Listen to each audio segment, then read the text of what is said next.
Good morning. Kerr County Commissioners Court is now in session. It is Monday, August the 8th, 2022, 9 o'clock in the morning. And if you would, please rise for the prayer and the pledge. Be led by Commissioner Ballou. Lord, we thank you for where we are. We ask that you'd help us to remember who's really in charge and help us to keep that always in mind as you guide these proceedings for us. We ask it in the name of your Son. Amen. Amen. I pledge allegiance to the flag of the United States of America and to the republic for which it stands, one nation, under God, indivisible, with liberty and justice for all. Please be seated.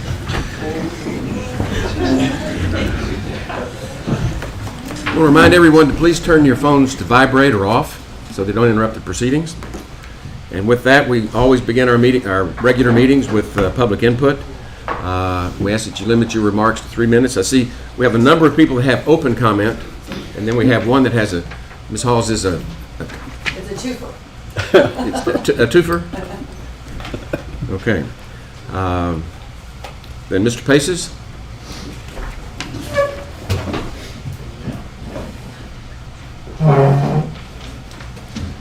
I'm Rich Paces. I'm from Centerpoint. Gentlemen, whether you appreciate it or not, we are under invasion. Our state is being invaded. So today, I ask that the Commissioners Court join Kinney, Edwards, Goliad, Terrell, Presidio, Maverick, Parker, and Atascosa counties in passing a resolution to declare an invasion at our southern border. There is no doubt that the more than 2 million migrants who have illegally crossed Texas' southern border in the last year and a half is in fact an invasion and a challenge to our state sovereignty. This invasion crisis is affecting every county in Texas and nearly every state in our union. It's overwhelming our social support systems and placing a huge financial burden on taxpayers. The Mexican cartels are the only ones in control of our border, and they're profiting from horrific human trafficking and gang-related crime and are flooding our streets with fentanyl and other lethal drugs. More than 50 suspected terrorists have been apprehended since Biden took over. Now, Sheriff Larry Letha has been very clear that illegal immigration has increased crime and drug use in our county. So Kerr County should join the other Texas counties who have declared an invasion at our border and press Governor Abbott to declare an invasion and start deporting those who violate our laws by crossing into Texas illegally. Look, I wrote to Governor Abbott about a month ago asking why he has not taken that action. But sadly, he's failed to respond in any form or kind. And he's very silent on this issue. But I urge the court to move a resolution to declare an invasion at our border using the resolution prepared by American Stewards of Liberty, which you all have a copy of. And if enough counties declare an invasion, perhaps Governor Abbott will finally do the same. We've got to start deporting all apprehended invaders. This is the only action that will stop the invasion and the horrific crimes associated with it by taking away the incentive to cross our border illegally. Thank you. Please, let's get this done. Mr. Fitch. Good morning. Thank you. My name is Bill Fitch. I'm at 403 Forest Ridge Drive here in town. Just very simply, without any pre-thought, I was driving in this morning to this meeting and realized that we're at a point, desperately at a point, where needs are the only thing that we should be considering. Wants are great. Wants are wonderful when things are good. Things are not good at all right now, and we need to just be looking at needs. And I want to echo also what Rich just said. That's certainly a need as well. Thank you. Thank you. Mr. Sheffield.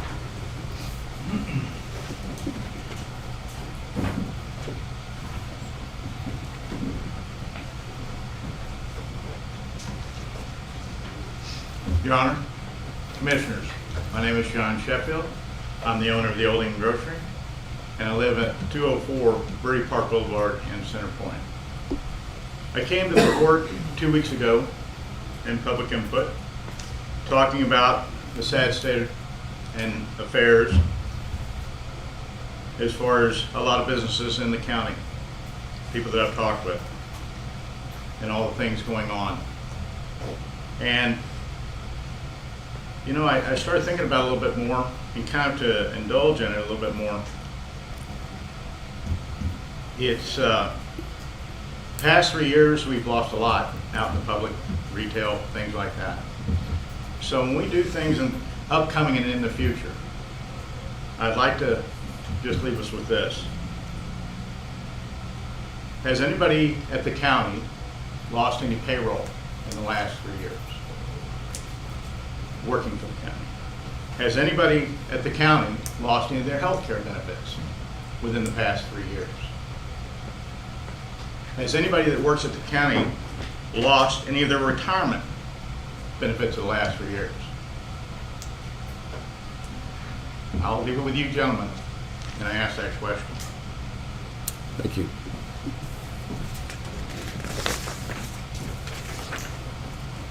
Ms. Mitchell?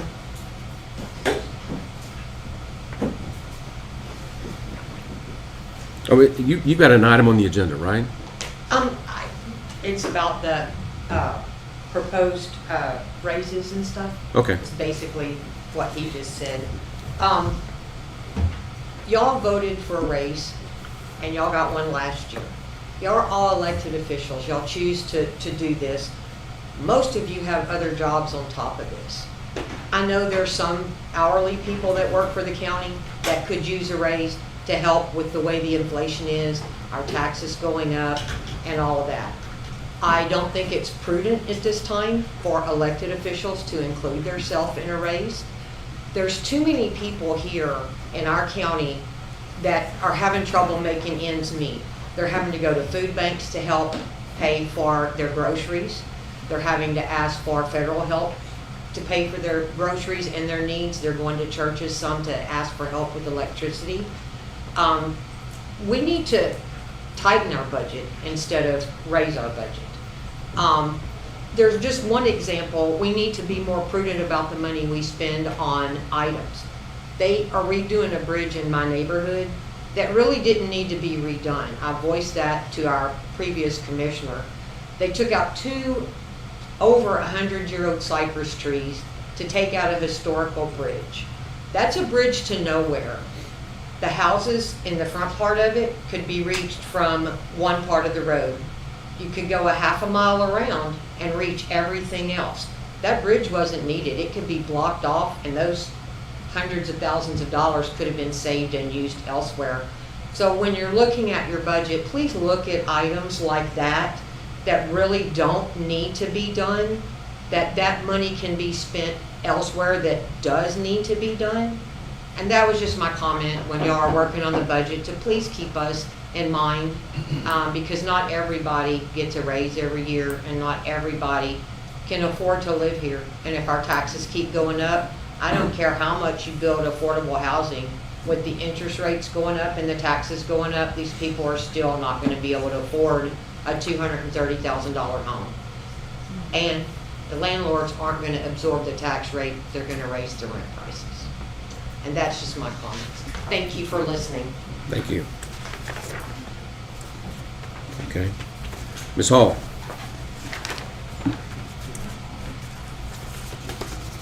Good morning, my name's Terry Hall, and I live on Independence Lane in Ingram, and that's not by accident, by the way.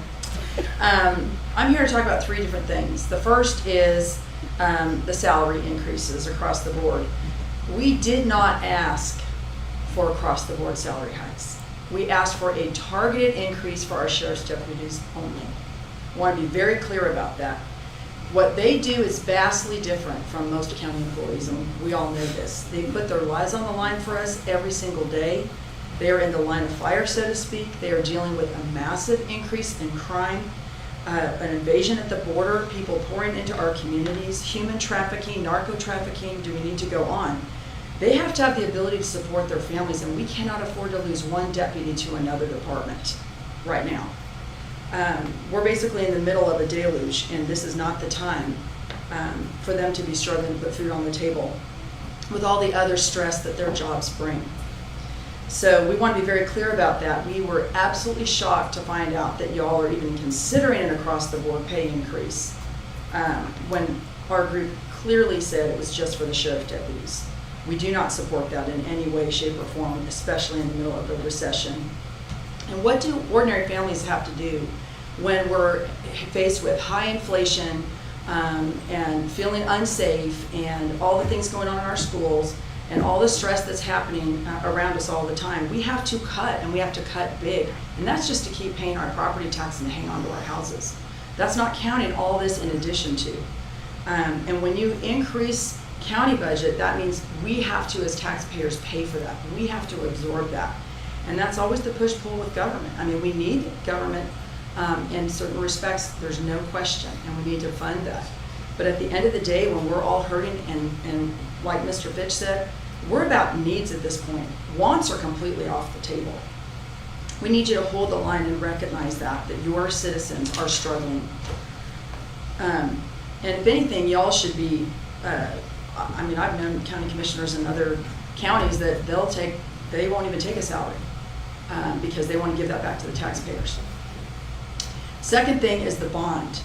This is the absolute worst time to put a bond on the election in November. Don't even try it. Don't even bother. We can't afford it. And when we can't pay and using existing taxes for basic needs like different roads or other things that we need, that means we can't afford it. So we need to make the budget match what we can afford with existing tax revenue. You all get more every year because our appraisals go up every year. We cannot sustain this, and the endless government spending, the inflation package that just passed, is not just the county. We have federal taxes, we have state taxes, we have local taxes, and all of that compounded with inflation and the price of gas and food. Your residents can't afford it, they can't absorb it, they can't sustain it. And what's going to happen when they lose their house? Have some big corporation come up and make it a short-term rental? I mean, that's what's going to happen to us. And what kind of community will we have then? The third thing is to agree with Mr. Pace's. We absolutely are calling for the county to do something. So the other two things we don't want you to do. This we want you to do. How about that? All right. So we want you to declare an invasion at the border. And we need a local disaster declaration to get access to the funds to help the county get reimbursed for the massive influx that you're having to deal with because of everybody else's problems they won't take care of. So those are two vital things we need done. Mr. Pace has covered it very well about the massive increase in crime and all the things that the ripple effect that it's having in our county with the drugs and everything else. So we need you to do that, and we need to do it immediately. So we appreciate your support in that. Thank you. Let's move on to commissioners' comments. Precinct 1. I'd like to be introduced to this guy. I don't know who's sitting next to me. I hadn't seen anybody in that chair in a while. I don't really have anything to say. It's just we need rain and be careful out there. We've had a lot of big fires lately. 2. We have issues with water, and people be careful with your utilization of it. 3. Let's let everyone know that on September 7th at 5:30 at the UGRA lecture hall, there'll be a public meeting about the flood planning route. It's the regional plan that's been put together.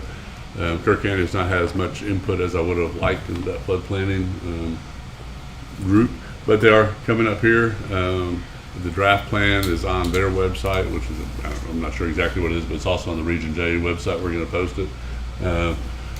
But it will have an impact on this county and some of the projects that we have, especially in the eastern part of the county, Center Point the most, for funding, that those projects are included and they are important. So that's September 7th at 5:30. That's it. I was out of town all weekend and got home and got about a 1/4-inch rain. I noticed here at the courthouse we got a 1/4 inch, but not much, but it's one less dry day. Also, be aware that schools will be starting up soon. Watch your school zones and what have you, because they're gearing up for it right now. That's all I got. Okay. Very well, then we'll go to the consideration agenda. Item 1.1, consider, discuss, and take appropriate action to approve payment of directors' and officers' insurance for the Kerr County Bail Bond Board. Ms. Harris, Judge Harris, I'm sorry. All right, thank you. Thank you for considering considering this. The bail bond board here is, we supervise, regulate each phase of the bonding business in the county.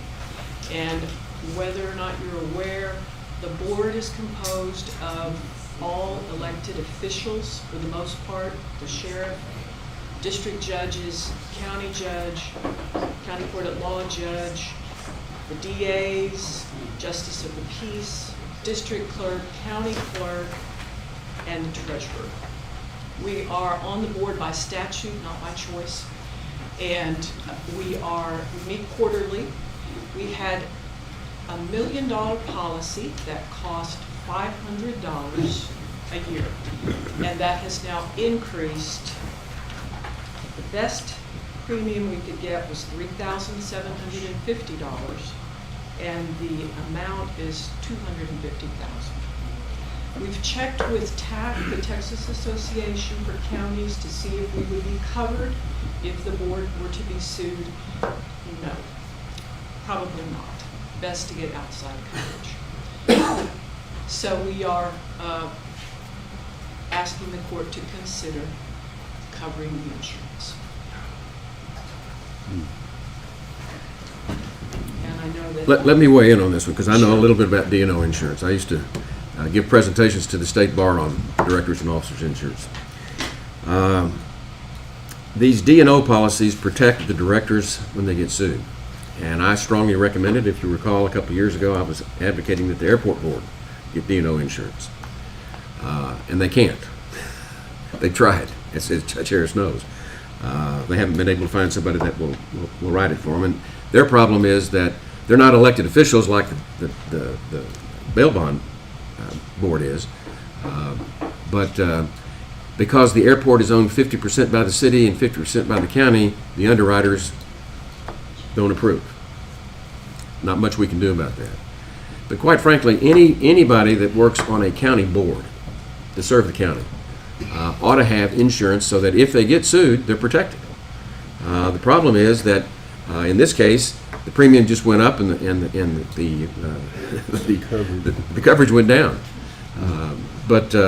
And I will tell you that we did an anecdotal study of counties in the area, and I think there's only one suit that we found that came up, and it was over in Comal County.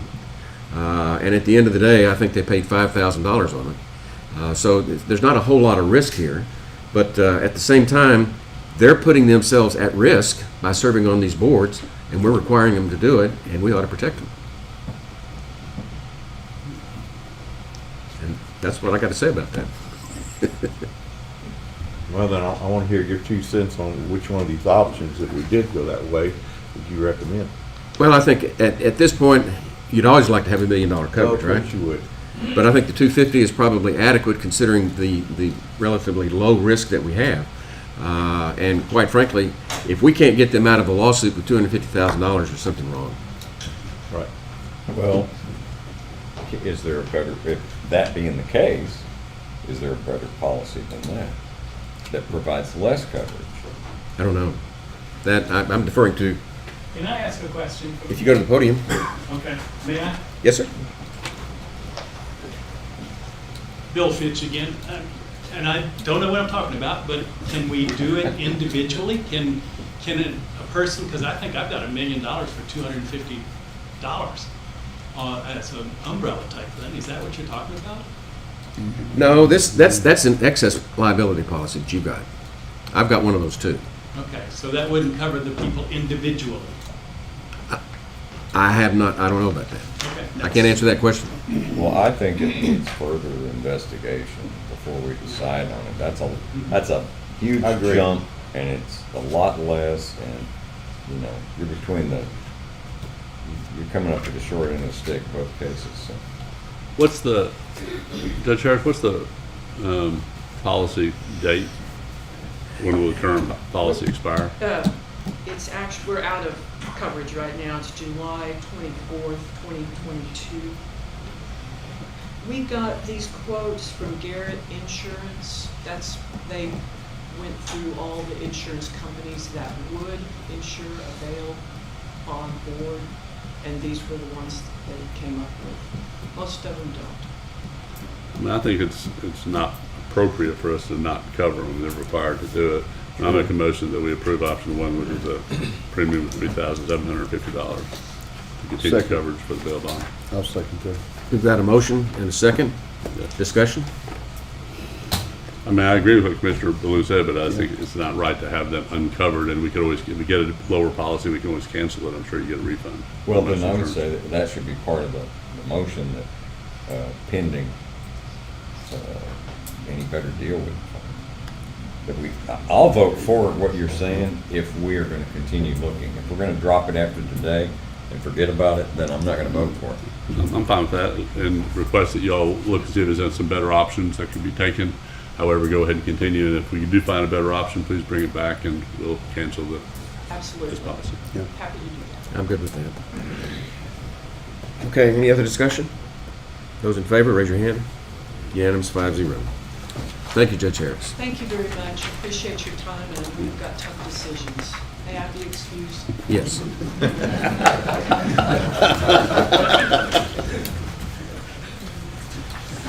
Item 1.2, consider, discuss, and take appropriate action regarding a donation of Woods lamp to detect ringworm to the Kerr County Animal Services Department from Kerrville Pets Alive. Ms. Guerrero? Can we pass on that till the next meeting? Okay, we'll pass on that. Moving on to item 1.3, consider, discuss, and take appropriate action to appoint Mark Del Toro to the Veteran Service Advisory Committee. Mr. Noller.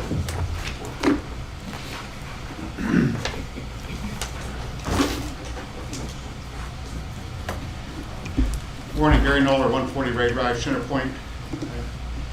The Veteran Service Advisory Committee has authorized 5 positions, and we're currently at 4. We had 5 earlier this year, but Bill Cantrell decided to step down, take care of family matters and some health issues. The advisory committee would like to nominate Mark Del Toro, who's here with us today, to take the unexpired term of Bill Cantrell. Mark has been involved in the last year or so with activities related to the Veteran Service Office and veterans events that have been held. We think he'd make a great addition to the committee, and so we hereby request that you consider that, and if at all possible, make approval of that today. Thank you. I move for approval. Second. Got a motion and a second to approve Mark Del Toro to serve on the Veteran Services Advisory Committee. Any discussion? That's a quick comment. I appreciate it, Mark. You've been very involved with veterans programs. Appreciate you agreeing to serve. And also, Gary, if you'd please pass on to Mr. Cantrell our appreciation for his serving and leadership he's shown for numerous years. Don't leave out Jeff. He's sitting over here too. I didn't get the green shirt memo. Okay, any discussion? Mark doesn't have to give a speech or anything? Only if you need me to. You gotta sing Anchor's Way. I don't want to hurt anybody. Well, I got used to that when my son went to the Naval Academy, so. And I recognize that cap over here too. Not lost on me. Okay, any other discussion? Those in favor, raise your hand. Unanimous. Thank you, Mark. Thank you, Jeff. And Gary, always a pleasure. And Jenna at the back, I see too. Item 1.4, consider, discuss, and take appropriate action to enter into a contract with S. Konetsky Engineering LLC in response to the request for information received from the Texas Division of Emergency Management concerning the generator project for the volunteer fire departments. And this is a contract not to exceed $7,500. Doug. Morning, Judge. Morning, Commissioners. So about 10 days ago, we received a request for information from TDM concerning the generator project that we were working for the volunteer fire departments. And we're trying to get that initiative done through TDM and FEMA at a 90-10 cost share. So TDM sent back a request for information concerning both the locations of the generators as well as how they are going to be connected to the departments themselves. Part of that RFI we were able to satisfy with Charlie Hastings in the County Engineer's Office. The other part is going to take an electrical engineer. So they want to know how wide, how deep the trench needs to be, what the connections are going to look like. Also, I think Mr. Konetsky is going to review the volunteer fire departments to make sure that we're getting the appropriate size generator for each one of those locations. So my talks with Mr. Konetsky over the week, or latter part of last week, was that he could do this for us for a contract not to exceed $7,500. I move for approval. Second. Got a motion and a second to approve the contract with S. Konetsky Engineering for the generator project for the volunteer fire departments. Any discussion? Doug, where are we at? I mean, he comes in and basically consulting and gives his opinion, then where do we go? Well, once we've answered the RFI and TDM is satisfied with our response to that RFI, TDM will go through all the list of initiatives and projects that have been put up throughout the state and pick which ones they want to send to FEMA. If we're chosen and it goes to FEMA, I'm sure FEMA's going to come back with some more requests for information as well. But this, we have to have this kickstart Yes, sir. this. Yes, sir. The other issue is the generators is, I don't know if anybody here tried to purchase a generator, but you're probably a year out from you getting it delivered. So, we've got to get this RFI answered and submitted to TDM. And this generator project is a follow-up to the snowstorm we had last year. Correct. And we learned that we really needed them. And the fact that TDM has sent us an RFI is actually a good sign, because they're paying attention to what we're requesting. And this is something that's important out in the county for the volunteer fire departments. So I'm wholeheartedly in support of it. So, any other discussion? Okay, those in favor, raise your hand. Unanimous. Thanks, Deb. Have be excused. Yes, sir. People want to get out of this room today. Judge Harris is waiting us.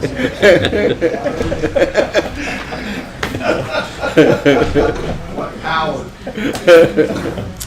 Okay, I'm looking for Miss Shelton. Okay. I believe we're going to talk about 1.5 maybe. Right. And Mr. Reeves is not here. And I'm Jamie's here. presenting 1.5. Okay. Only one of them. Okay, very good. Let me call it. Item 1.5 is to consider, discuss, and take appropriate action to approve action regarding the optional $1.50 child safety fee and the optional $10 county road and bridge fee for 2023 vehicle registration per request from the Texas Department of Motor Vehicles, and authorize the tax assessor collector to submit the approval to the Texas Department of Motor Vehicles. Good morning. Yes. I'm Jamie. I'm standing in for Mr. Reeves today, our tax assessor collector, in regards to continuing fees. Section 502.403 of the Transportation Code allows the county to charge a fee not to exceed $1.50 when registering a vehicle. The $1.50 fee is dedicated to the child safety. Kerr County began collecting this fee on January 1st, 2021. During the current calendar year, our office has collected $46,121.50. In addition, Section 502.401 of the Transportation Code allows the county to charge a fee not to exceed $10 when registering a vehicle. The $10 fee is dedicated to the County Road and Bridge Fund. According to the Texas Department of Motor Vehicles, during the 2021 calendar year, Kerr County collected $576,250 from this fee. During the current calendar year, Kerr County has collected $307,410 from this fee. Both fees must be approved prior to September 1st of each year. These fees become effective on January 1st of the following year. The county tax assessor collector respectfully requests that the court approve the $10 optional fee for the Road and Bridge Fund of the county and the optional fee of $1.50 for the child safety fee. Such fees would be effective January 1st, 2023. After approval, the tax assessor collector will forward the court order to the Texas Department of Motor Vehicle. Jamie, both of these are dedicated. You mentioned the road and bridge is dedicated, obviously, for the road and bridge department, and the child safety is a dedicated county fund that we have control over? Yes, sir. Then those would be used on the items you say, crossing guard services, child abuse, things of that nature. I believe I'd have to confirm that with Bob on that one. But it goes into a fund that has parameters on it. Yes, sir. and guidelines. Yes, sir. I move for approval. There's public comment on this. Pardon? There's public comment on this item. We have to have a motion and a second before we can have comment on it. Second. So we've got a motion and a second. Floor is open for discussion. Any comment? Yeah. Ms. Hall. Okay, Ms. Hall?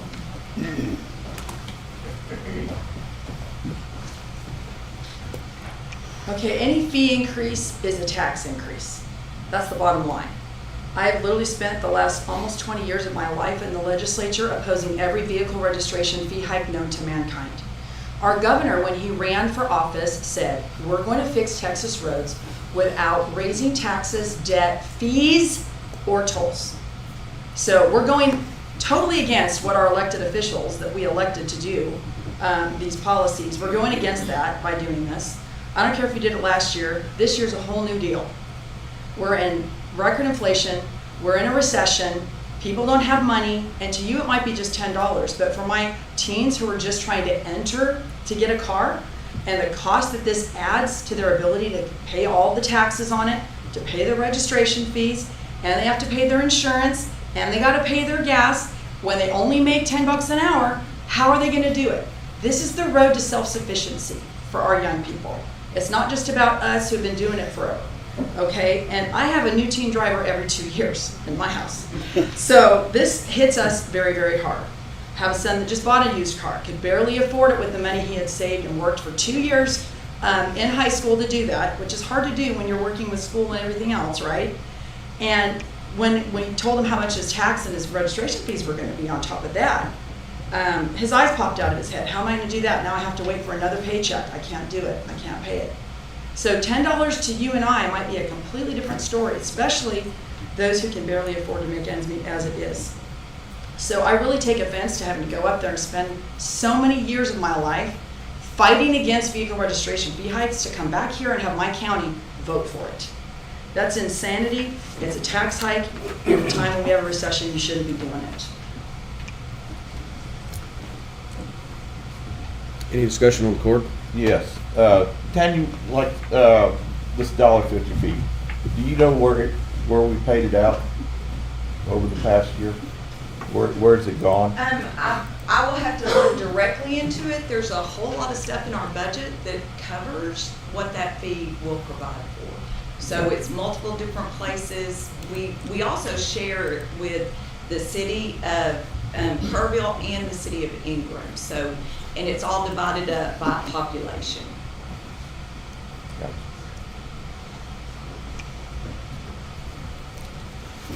Any other discussion? We took this fee last year.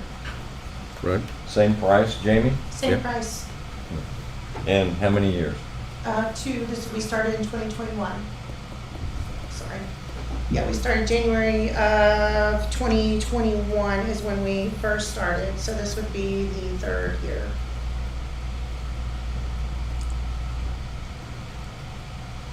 And the $10 fee goes directly to our county road and bridge. Yes, sir. It has its own line item in the road and bridge.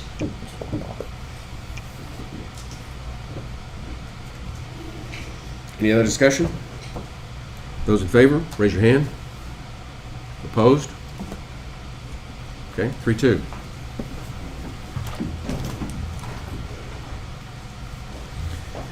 Item 1.6, consider, discuss, and take appropriate action regarding the calculations of the 2022 property tax rates for Kerr County and Lake Ingram Estates Road District.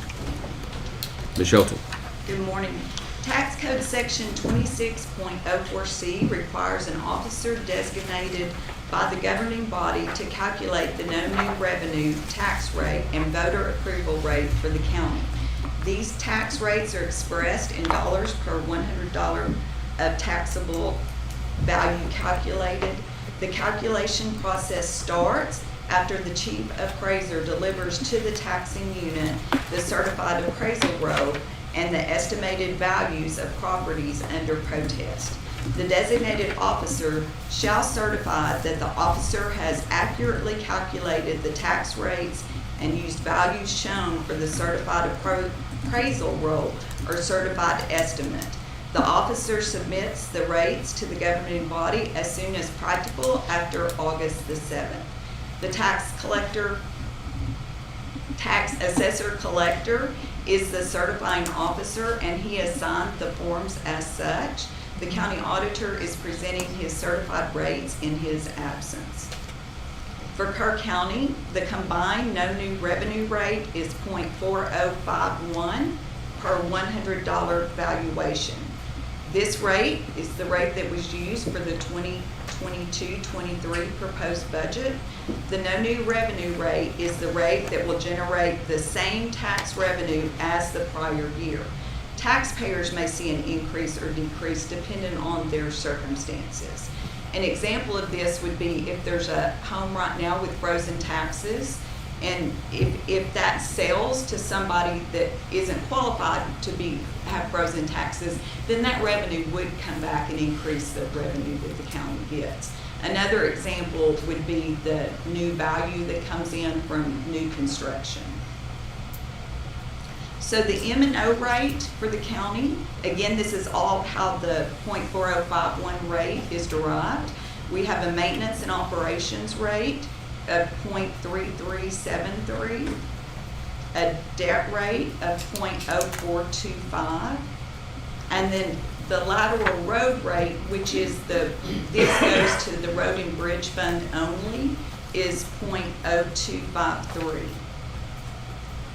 This rate is an 11% decrease from the 2021 rate of .4542. Property taxes on the average home value of $287,275 would be $1,163.75 at the combined no new revenue rate. Could you repeat that? The average home of $287,275, the taxes would be $1,163.75. So they ask us also in the form that the state is asking us to fill out. So the county's combined 2022 voter approval tax rate is .4802 per $100 valuation. If we go above this rate, then it triggers an election by the taxpayers. So the M&O rate is .4115. The debt rate remains at .0425. The lateral roads rate would be .0262. And this rate is an 8% decrease from the 2021 rate of .5229. At this rate, the property taxes on the average home value would be on the average home value of $287,275 would be $1,379.49. And that's a basically $16 increase from the no new revenue rate. The county may set the property tax rate between these two rates without voter approval. The third way that calculation that is on the form is the county's combined 2022 adjusted no new revenue rate is .4209 per $100 valuation. This rate is the no new revenue rate adjusted for unused increments. We're allowed to go up 3.5% each year. We have not done that, so those all get added and carried forward for 3 years. And increases in unfunded mandates such as housing state inmates, indigent health care expenses, and indigent defense costs. So the M&O rate at the adjusted no new revenue rate is .3530. The debt rate is .0425. And the lateral road rate is .0254. At this rate, the average home would pay $1,209.14. So I've also got Lake Ingram Road District. So their no new revenue rate is .1335 per $100 valuation. This is the rate being used for their proposed budget. Their property tax rate is 100% for their debt. Their Series 2001 unlimited tax road bonds will mature February of 2030. This rate is a 12% decrease from the 2021 rate of .1421. All of these rates will be posted on the county's website as soon as possible. And just for clarification, the $287,275 home value is a figure that we got from KCAD, right? I believe so. And that is the average property value that taxes are paid on in Kerr County. I don't think there's any action we take today, is there? I do not believe so. It's just the presentation. Yeah. And But we're going to be talking about tax rates for the next month, yes. for sure. Okay, any discussion? No, none of this. Okay. I have a question. Go back to 1.15 again. I have a comment. Okay. Court will recall item 1.5, which is consider, discuss, take appropriate action to approve the optional $1.50 for child safety fee and the optional $10 county road and bridge fee for 2023 vehicle registration. I've made a comment. I should have made it before, and I, don't disagree with what Ms. Hall said. But the other part of that is that money is already built into our budget. If we don't take that $10 fee, that means either we're cutting $560,000 out of our road and bridge budget, or we're raising taxes. And I don't think we can take anything out of that road and bridge because we looked at that budget really hard this year. So it's Or we don't buy some piece of equipment that they have in their budget, right? and make ourselves worse off as we move just forward saying again. they can wait one Yeah, there's more always things we budget cannot do. season. We cannot fix the roads. Yeah. We can go back to a 20-year program instead of a 10-year program. There's things you can do, but this court's made a decision, that the budget that we are recommending is what needs to be done. So I'm just saying that that money is already in the budget. That's all I'm comment. Pretty sure I voted against it the first time. I'm not bringing it up for a vote. I'm just saying. I'm just saying. I believe you voted for the budget. That's a key, yes, voted for the budget. We have a 9:30 timed item that I need to go ahead and call, and that is item 1.9. We'll take it out of order.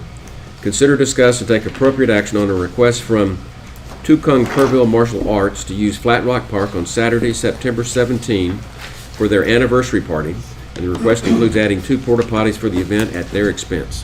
Karen McGuff. I don't believe she's here Okay. today, but this came up through my precinct. The request doesn't ask for any special treatment in terms of when they come or closing the park or anything else.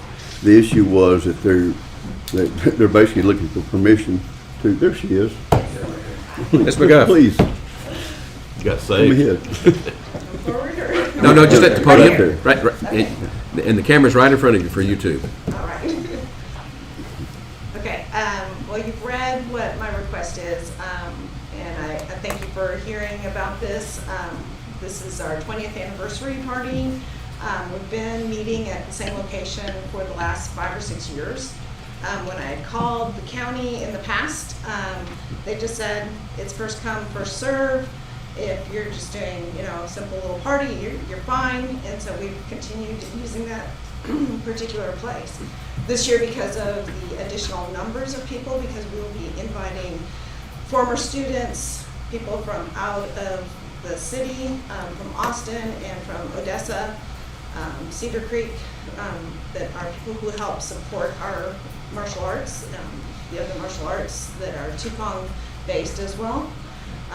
I decided I should probably think about the restroom situation, which there is only one porta potty in that area. So an additional, at least one additional, and possibly two, would be helpful for servicing our people that are coming to the party. And just to clarify, Ms. McGuff, we're not closing the park. We're providing for you to use a certain part of the park for your party. Yes, like I said before, in the past, they just said first come, first served. Right. We just set up early in the morning and use that beautiful place underneath the trees, near the dog park. And yes, it's just not closing it at all. And the dog park will be open. The dog park would be open. I know what our public needs to hear. That's what I'm asking. Yes, and we're friendly with the dogs as well. They come running through every once in a while, and they're like, some people are like, well, if you wouldn't have food over here, they wouldn't come over. It's okay. Okay. So really, the port action is to allow porta potties to be placed on the park. Yes. Right. Okay. Does it need a motion? I guess that's the reason I brought it before. I think so. Probably to put Okay, because that's the we're reason adding I- the porta yeah, potties. Okay. I move we allow them to bring their own porta potties. Second. Got a motion and a second to approve the request to use Flat Rock Park for the anniversary party for Tucson Kerrville Martial Arts. Any other discussion? Those in favor, raise your hand. Unanimous. Thank you, Ms. McGuff. Thank you. Okay, moving back up to item 1.6, consider, discuss, and take appropriate action regarding the calculations. Nope. Seven. Seven? Okay. 1.7, consider, discuss, and take appropriate action to update the OAS access agreement with Texas Association of Counties for the Employee Benefits Pool. Ms. Hernandez. Yes, Your Honor. I have requested to update the OASIS agreement as well as member contact designation forms. We are taking off Ms. Doss that is no longer with us. I am adding to request the billing and primary contact to come to me so we can pay the bills as well as everyday contact for myself, as well as add Natalie to assist me in trying to get everybody put into the system, new people, as well as update information. As we are now in open enrollment, she's going to be a big help to me to move everybody into the system to make changes. And if you would explain what OASIS is? OASIS is our portal for the Blue Cross Blue Shield, the medical, the dental, for our benefits. Yeah. I've talked to Rosa about this and looked at the last year's form, and we're basically just taking off Ms. Dawson, adding Rosa in that place, and then adding Natalie as a second person. And I move for approval. Second. Got a motion and a second to approve the OASIS agreement. Any discussion? And to authorize you to sign, I believe you have to sign the form, Judge. Right. Okay. Any discussion? Those in favor, raise your hand. Unanimous, 5-0. Thank you. Item 1.8, consider, discuss, and take appropriate action to remove or replace power pole located on the northwest corner of the courthouse parking lot.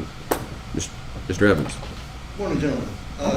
Yes, sir. There was a resident who made a complaint about the pole, and it's leaning badly.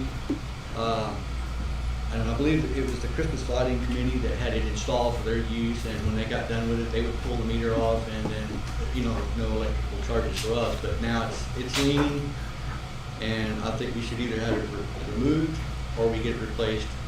And just asking for your advice on what we should do with it. Remove it.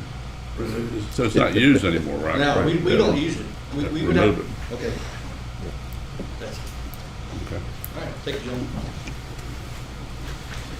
Okay, item 1.10, consider, discuss, and take appropriate action to ratify and confirm the First Amendment to grant contract number 2219087 between the Office of the Attorney General and Kerr County regarding the statewide Automated Victim Notice Services, SAVNS, grant. The amendment changes the legal name of the vendor from APRIS Inc. to APRIS Insights LLC. And this is just a technicality. They've changed ownership or entity that they're doing it with, and we just need to approve the amendment. For approval. Second.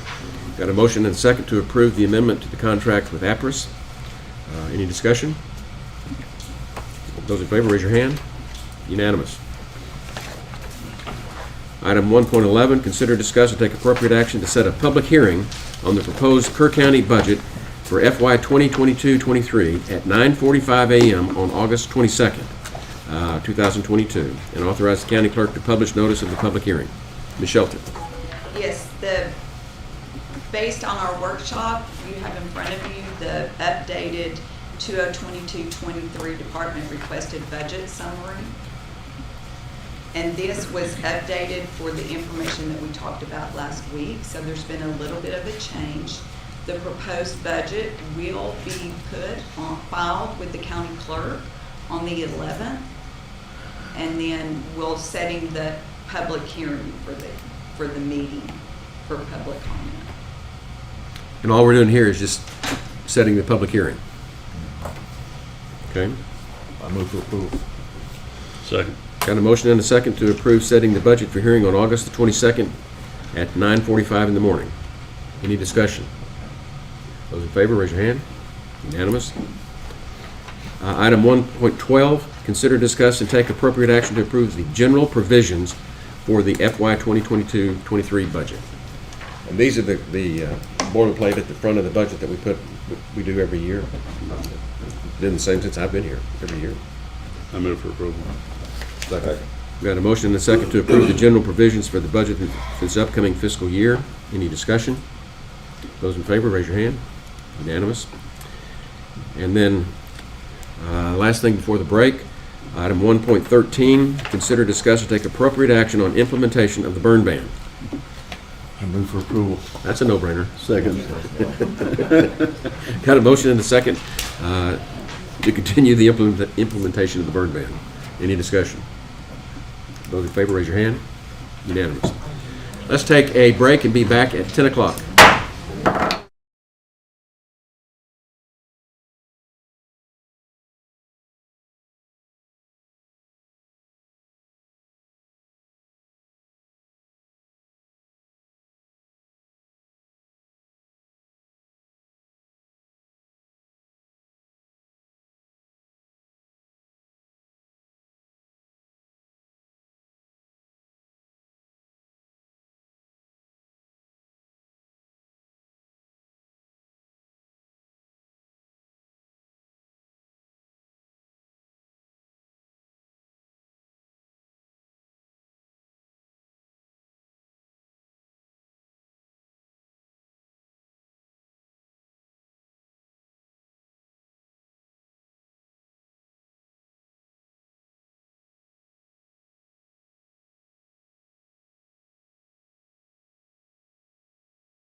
come back to order. We have the 10 o'clock docket. First item is 1.14, consider, discuss, and take appropriate action on A101 of the contract amendment and modification request for the Texas Department of Agricultural, the Texas Community Development Block Grant. Charlie Hastings. Oh, Bobby. Close. Bobby. Mr. Gore. Don Berger and Rosie Daly are here as our consultants to discuss this. Okay. Hey, good morning. Morning. So these are the amendments that came before court back in February this year. They were submitted to the Texas Department of Agriculture, and the project team has had several discussions with TDA to get it to be in a way that they would like to approve it. And so these are the revised amendments per the discussions with TDA and how they would like to go forward. But these will pass most. Yes. I was like, please, can we get it all sorted before we come back? And they said, okay. So are there questions about it, or what kind of details can I give y'all? Don's giving us a thumbs up, right? Yes, sir. Okay. Yes. You ask them, Yeah, and they tell you what worked they want to together be with doing. TDA on this to make sure that we've got the funding to finish the job out, so we can get everybody hooked up. Very good. I move for approval. Second. Got a motion and a second to approve the amendments as presented. Any discussion? Those in favor, raise your hand. Unanimous. Item 1.15, which is a public hearing on a request to abandon, vacate, and discontinue an approximately 900-foot portion of Stuart Junkin Road. Said road to be replaced with a different alignment approximately 150 feet east of its current intersection with River Road and Precinct 4. I need to speak that in the, Okay, did you fill out a form? I didn't apply to do so. My name is named in here, and it's on the very last paragraph of page 1. I'm a continuous landowner, Okay. and it is my only way to get in and out to the road. Okay, well, first of all, I'm going to ask Mr. Gore to explain to us what we're doing. We don't have a motion yet. I'm sorry, this is just the public hearing for the... Oh, right, that's right. So I've convened the public hearing, and we need public input. And sir, you may take the podium. Identify yourself. I'm Jack Holmgreen. I own the property that is going to be the most affected by anything that would be done here. As I said, it's the only way that I can get in and out of my property and onto River Road, and there is no other way other than across somebody's property. That is the main reason why I needed to talk to you, because if you abandon this road and he replaces it with his own road on his property, Mr. Lehman's property, it has to cross my property to get to the rest of the road. And there's about 5 or 6 other families beyond my property that have to use that road as well to get in and out. And it would be the only way that the firefighters could access those houses.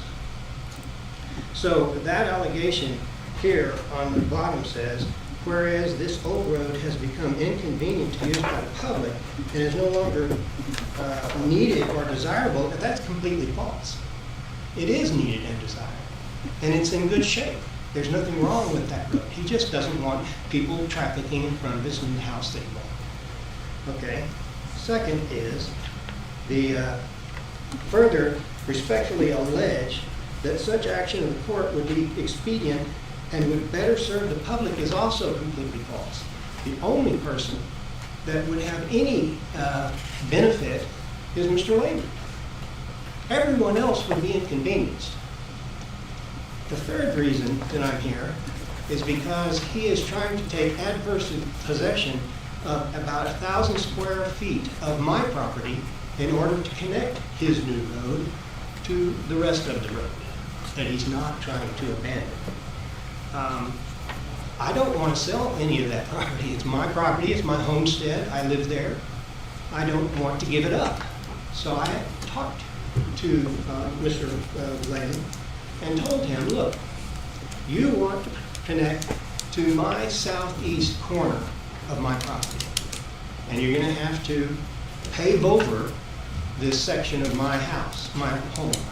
He's already cleared the trees on my property where this fence line was, and I objected to that, but he cleared them anyway. Now, he's want to take adverse possession of that property. And I'm not going to be happy about that, okay? And it does not have any other public reason to abandon that road other than he just doesn't want people to have to travel over his road, his portion of that road. Now, the last thing is, I offered 2 choices for him to not have an objection. One is if he would just relocate the connection at the northeast corner of my property, which is just a few hundred yards or whatever away. I don't use that part of my property. I wouldn't be objecting to that. And I told him that. And he says, oh, that's just going to be too much trouble. I don't care to do that. Okay? Then you're going to have to compensate me for this 1,000 square feet. So, but I'm not going to sell it. It's my property. I want to keep it. I don't want to make the county change the lines and tell who's paying the taxes. I'll keep paying the taxes. So I offered him a 50-year lease. One payment would contain the whole 50 years. No renewals, no additional payments. And he says, well, I'll get back to you. He's never gotten back to me, and he has never returned my phone calls. He sent the contractor over to talk to me. The contractor thought it was a great idea. In fact, he took the paperwork and said he was going to bring it over to Mr. Lowe. Still have not heard from either one of those 2 gentlemen. I can tell you right now, it will not help any individual in this county except Mr. Latham to abandon that road. And he has already violated several, what I think to be reasonable laws, or at least being belligerent to his neighbors. And I just wish that you would not allow it. It doesn't need to be, it's not going to help anybody except him. And it's only going to just give him privacy. It's not going to help him in and out either. Because I think he's going to take the road up on his property and make everybody go through mine.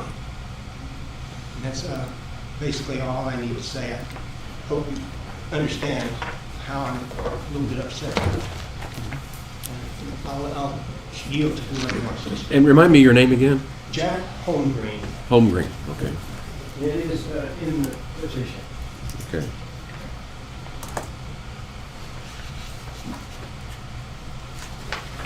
Okay, anybody else want to speak at this public meeting? Mr. Atkinson.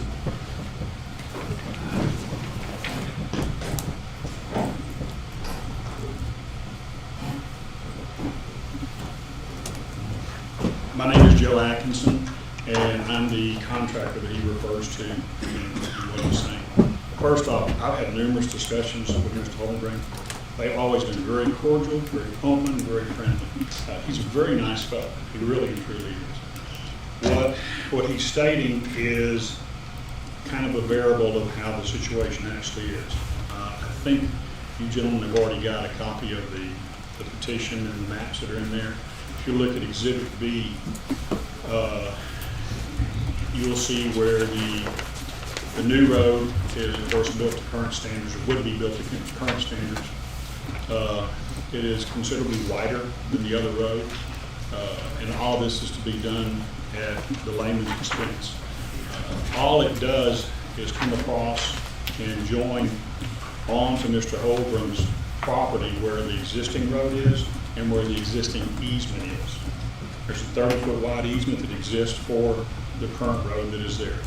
The road is 20 feet wide. That easement is where the new proposed road would tie in to the existing Stuart Junkin road. Joe, let me stop you. Yes, sir. Can you go about 10,000 feet in a helicopter and tell me the big picture of what we're dealing with here? Sure. We're going to move. I know we're getting into the details. Yeah, we're going to move the road over to take out a very narrow curve that is in there and to widen the road And, we're giving up over an acre and taking back under an acre and spending the money to be able to do it. It does take out that's a bad curve. It's got drainage issues there when it does rain. And this is something that the Layman's wanted to do, and they're willing to do it at their expense there. But is it all on their own property though? Yes, sir, it is. The current road dissects their property right there at one portion. Moving it over, it just takes it from the existing easement. We get a new easement after the abandonment, and the new road would be constructed coming in there. And it's 30 feet wide, 60-foot easement, and it's straight. But just to make sure, it's all on the layman's property. That's correct. Okay. Except the connection.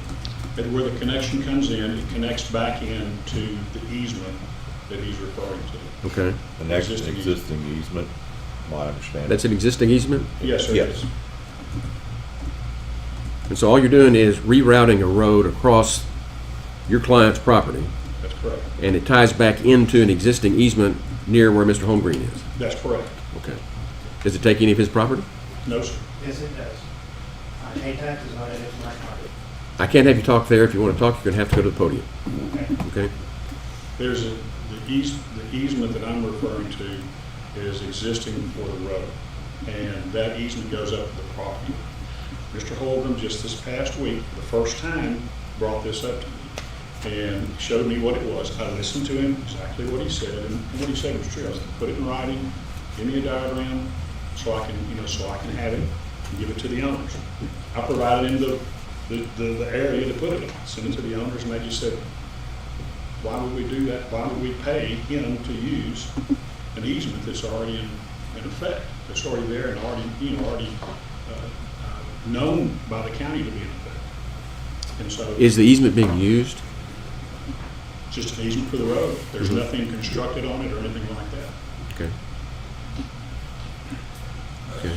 So just to simplify things, you'd be tying into the easement that's already existing for the road you're gonna vacate, wishing to vacate. Okay. Do you understand what he's talking about? Because I don't. I do. Can you explain it to us? No, but it's a different way of looking at the same thing with a different view. Where that easement exists right there, Jack is saying that easement is his and he wants to be compensated for that. When in fact the easement is part of the existing county road that is there. That's all. Is this one of those easements does this run into the middle of the road kind of easement, Bobby? Is that what this is? If you look at the next item, there are some maps and some, what is that, item 1.16? Okay. Yeah, that's same thing. Yeah, and it shows where, Exhibit A shows where the existing one is. Now, it shows that, Mr. Holmgren, I believe that's what, 50 feet or 30 feet on your property as the easement? 30-foot wide easement. And so if you look at that, where the property line is, his property line, the easement looks like completely on his property. A lot of times the property goes to the center of the road and they each have maybe 20 or 30 feet of an easement. This one, I believe, is completely, the easement is on his property, but it is still an easement for the existing road. So then if you go to Exhibit B, you should see where the proposed tie-in would be.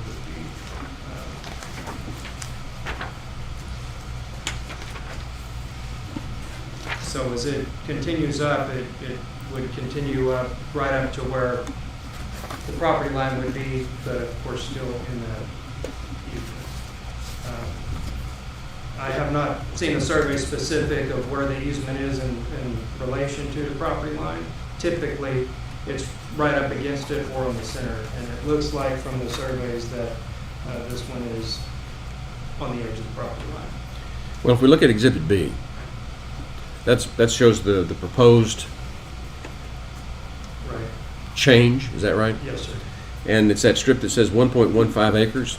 That's the new Right. access. And then if you go south to the bottom there, is that there's a double bar there? Is that the easement that we're talking about? to the south. Oh, that's his property. No, it's to Yeah, the this south. would So we be go to the north. Yeah, that's River Right there Road where to the that, south. that skew comes across, and that's where the new tie-in would be. Okay. And then, as mentioned, that connection would in fact be on his property, but within the existing easement, the existing road.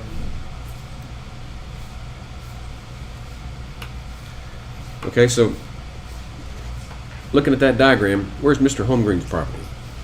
This is, if you go right above where the new road comes in, Right? that is his property right there, right across There. where the road would be. Small print, I think, would be Yeah. home green. Yeah. There's a 3-point. Helpers.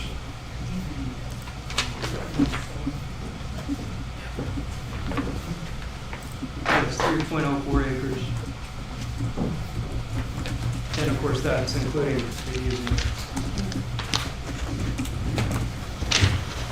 The current, Excuse me, just go ahead. the current easement, Bobby, the current easement is a prescriptive easement? I believe that it is. Is there a documented easement that's separate? I have not gone through. I don't think there, I think it is prescriptive. But It is listed as a 30-foot easement on the deeds and everything.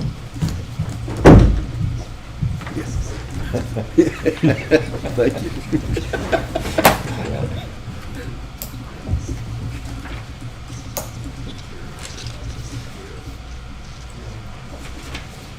Okay. And Joe, this petition to vacate, all these signatures in the back, I guess there are landowners that are up past where the road is. Some of them are. Some are? Yes, sir. Or a little bit more? The Junkins are on there, and there's, I can't remember who else there is. Yeah, please. But the rest of them, as prescribed, are residents of the precinct board. Okay. Well, we're still in the public meeting part. Okay, we haven't gone to 16 yet. So, anything else for the court in the public meeting? I'm confused, but I am too, I but am. I think we need to get to 16 to be able to get the answers. Do, Kelly, you have anything to add to any of this? I do not. I just, this is the first of me Okay, hearing. well, let's wait till the 16th call. Well, in the public meeting is for us to receive input from the public. Yeah. Okay? When we're getting ready to call 1.16, which is the item, the action item, and that's when we're going to hear from the engineering department, road and bridge, and probably Joe as well, and Mr. Holmgren, and we'll build on that issue. So let me go ahead and call item 1.16, consider, discuss, and take appropriate action on a request to abandon, vacate, and discontinue an approximately 900-foot portion of Stuart Junkin Road. Said road to be replaced with a different alignment approximately 150 feet east of its current intersection with River Road. Okay. Mr. Gore. So attached in your information package is a petition prepared for Lee and Jan Lehman requesting the court abandon, vacate, and discontinue an approximately 900-foot portion of Stuart Junkin Road. Said road to be replaced with a different alignment approximately 150 feet east of its current intersection with River Road as depicted in Exhibits A and B. According to Texas statutes, the court may order public roads laid out, discontinued, closed, abandoned, vacated, or altered. The statute defines the relevant terms: abandon, to relinquish the public's right-of-way in and use of the road; vacate, to terminate the existence of the road by direction, action of the Commissioner's Court of the county; discontinue, to discontinue the maintenance of the road. The statute defines the process to abandon, vacate, and discontinue this way. Number one, prepare a petition with 8 signatures from people who live in the precinct. The petition must show the limits of the road that is to be abandoned and discontinued.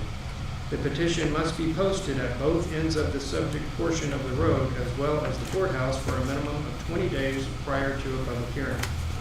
A public hearing is required before the Commissioner's Court can consider the petition. Following the public hearing, the Commissioner's Court may consider and take action on the subject request. The applicant has had construction plans prepared by a licensed professional engineer for the realignment of Stuart Junkin Road as described above. Said construction plans are certified to be in conformance with Kerr County road design specifications. The county engineer, of course, this was before we heard what we heard based on previous information. The county engineer recommends that the court accept the petition to abandon, vacate, and discontinue an approximately 900-foot portion of Stuart Junkin Road, subject to the construction of a replacement road with a different alignment approximately 150 feet east of its current intersection with River Road, in conformance with the plans and specifications titled Stuart Junkin Road, signed and sealed by John Hewitt, number 66142, dated May 13, 2022. The existing Stuart Junkin Road alignment shall remain in full effect until such time as the new alignment construction has been completed and accepted by the Commissioners Court, at which time the new right-of-way for said road and final acceptance of the road will be considered by the court. Final acceptance of the petition to abandon, vacate, and discontinue the road, as well as acceptance of the new road alignment and right-of-way, would be brought back to the court for consideration at a future court meeting. This is in Precinct 4. What this item really does would give the okay for the contractor or the owners to begin construction of the new road with some assurance that upon complete acceptance, complete construction to satisfactory to Kerr County standards, that at that point they could switch the right-of-way from here to here and then abandon the previous one. It would become theirs. But for clarification purposes, so that I understand,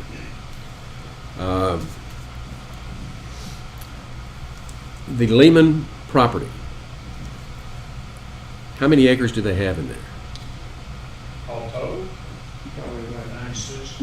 Okay. And the existing road is public easement, right? Correct.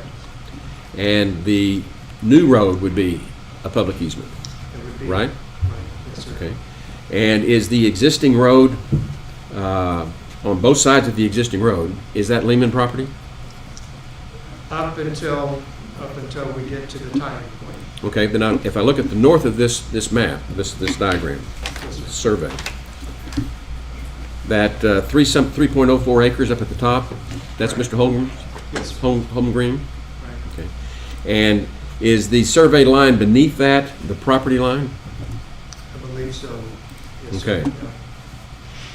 And so he's got that north rectangle on this, what do you call this? Plat? Exhibit A. Yeah? Exhibit B. B. Oh, I'm sorry. Exhibit B? Yes. So what this application is asking to do is for the Lehmans, who own the property where the existing road is and where the new road will go, to move that road. Correct. Is that right? And the only place that it gets to Mr. Holmgren is back there where the existing road is. It will tie back into that existing road. Is that right? That's right. And that is an area there that Mr. Holmgren's property abuts, that easement. It goes across the road. Yeah. And there's none of Mr. Holmgren's property that are being affected or that are being used for this roadway. Not when you consider that part is in an existing road easement. Right. So this is Mr. Lehman just wanting to move the road on his property. Correct. But the question I have though, it's an easement on, Mr. Holmgren, I believe said, an easement, or someone said, an easement that is on his deed. So we're abandoning something that's on his deed. That's true. And I don't know how we do that. I don't know that we can't, I mean, I'm just confused on that point. I don't think we're abandoning that. I think that would We're moving it, but his deed says it's in one spot. Well, that portion would stay the same. Can I show you this one? I think that's what we're looking at. That's new, that's existing. I think where it's kind of confusing on this drawing Understand. is that really that easement, that existing easement that's there right now, it really, it should be going through his property like it does right now. Right. But when you look at this, it looks like Yeah. They're not it's been showing- taken it's not away, showing- but showing the there extension of that road, really and actually that's what's still is confusing the us. easement, because it continues back and then it kind of hard 90s over to the left and then Yeah, the road the ends. draftsman just didn't extend the So I lines, but think that road goes had up. that been Yeah. extended up where you can It'd be see clear. the existing easement, when you get to this gentleman's property, nothing will have changed. That easement still is here. This drawing doesn't really show it, but there's an easement. I'm talking about the easement from Mr. Holmgreen's property all the way back to River Road. That's what's on his deed to get to his property. Oh, I see what you're saying. Is that right? I mean, I don't know, but I have not looked at that property. Is that a dedicated county road or is it an easement? It says, I don't have the deed. I believe that is an easement. I believe it's It's- a The road is dedicated road. constructed on easement. I would guess that's what it is. I don't know that for sure. But then what's being proposed, that 1.15, Guesswork. you know, would all be dedicated to Kerr County, and it would be an actual plat of right of way. But we need to know that. Yeah. We shouldn't be You're guessing right. Yeah. about something like this. Bobby, I think where we're at is we need to find out, answer a few more questions. We can do that. Like I said, I didn't know anything about it until this morning. That's when I got it And, too. But, you know, when looking at it, I see what he's talking about. Again, typically, the road is centered on the property line with like a 15 to 20, 30-foot easement either way. This one just happens to be all on his property. The easement from this survey shows that it does go all the way to the property line, which means that part wouldn't change, but we should probably And- clarify that. The existing road and the proposed road look like they dead into something. What are they dead into?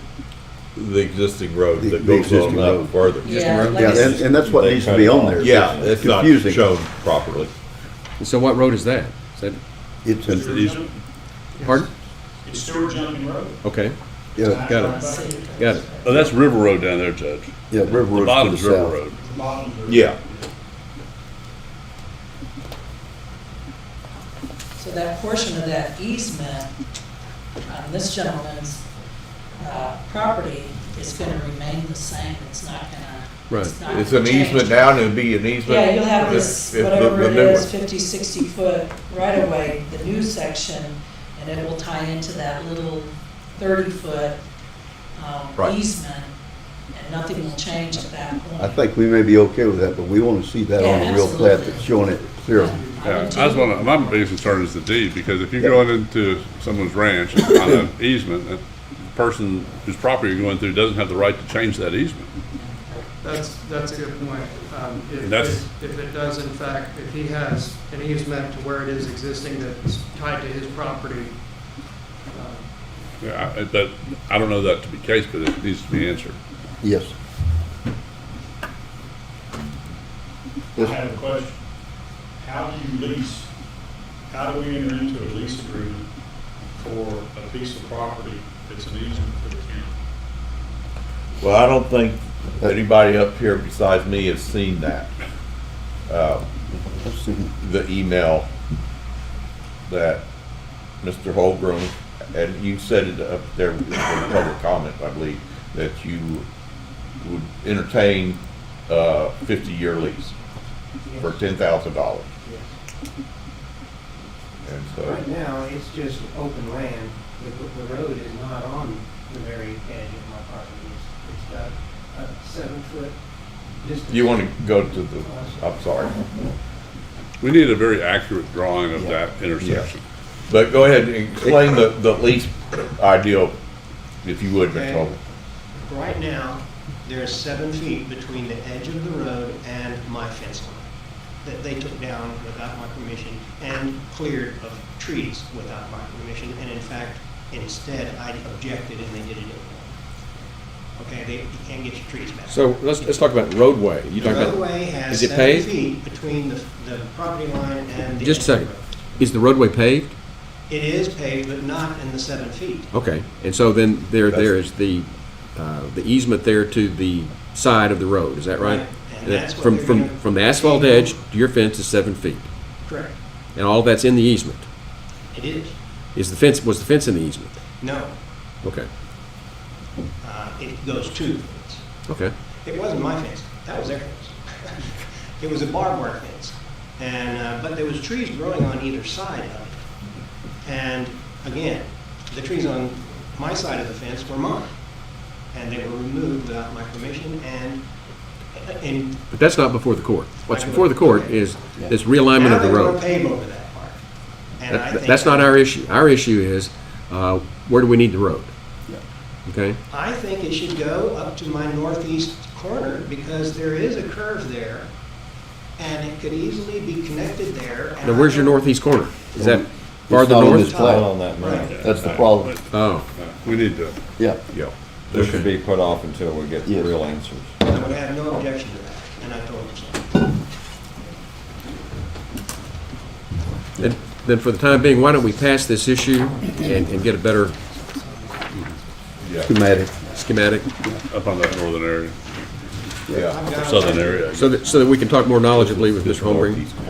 I have a larger plat or drawing. I didn't bring it, but I can bring it and supply it to you for you to see it. We got some The whole, cloud the yield. whole story. Joe, do you have something that shows it?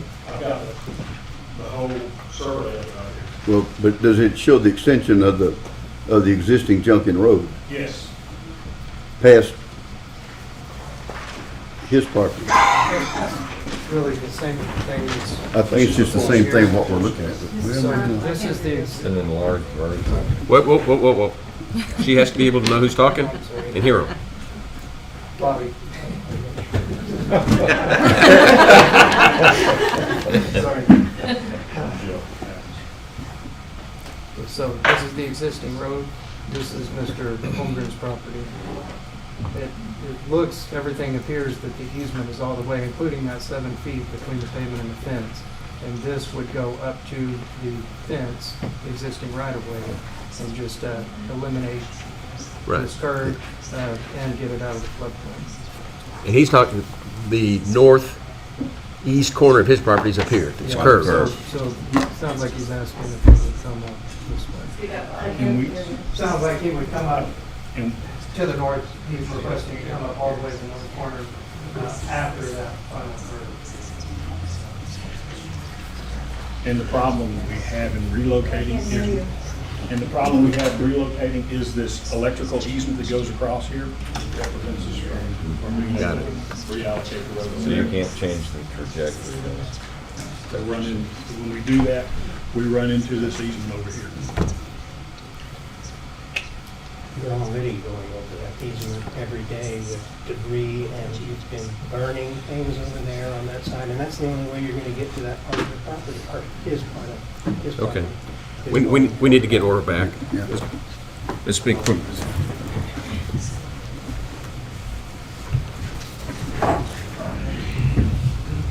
Sorry, just wanted to show you the bigger picture. Anybody else want to see it? I think we all kind of understand what the lay of the land is out there now. So what's the pleasure of the court? Is this something that we need to, I mean, we've seen this plat. I'm comfortable with it. I went out there a year ago, maybe. Mr. Ashton, we drove all through there and showed me what he's thinking, and at that point, I said, well, you need to get with the county engineer, you need to get with your neighbors, and all that kind of stuff, and proceed, but do it through the engineer's office. And, you know, asking for money for an easement, to use an easement that's already there, I think kind of hurts your case, Mr. Holcomb, in my view. So. My question is a deed question. I Yeah, wanna make the sure. deed question is, it's cloudy. That needs to be cleared up. I think you can see that. Bobby, I think, and Joe, I think y'all see that we need to figure out the deed on your property, how it's read. And go, so I'd say pass on and bring it back at another point. Yeah.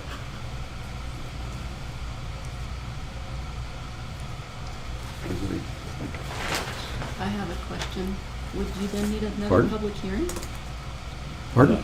You don't need another public hearing for another No. time? Oh. No.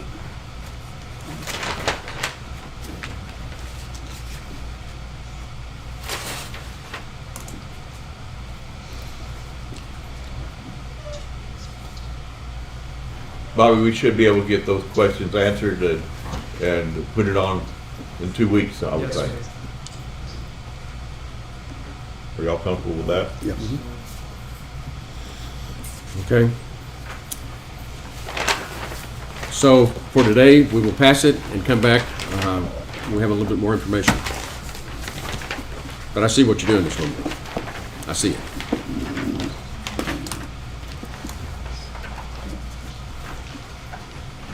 So I'm going to really hone in on two things. Want to check, of course, we're not a title company. We can't assume liability if there's something that we missed, but I'm happy to look over and see if there's an existing deed tied directly to his property for that existing easement directly. And then also, let's see, so whether there's an existing easement along that section and also where his easement currently lines up, the existing easement on his property. Those two things. And Joe's got his hand up. Yes, the existing deed that shows or references the dedicated easement, I have that in my truck, a copy.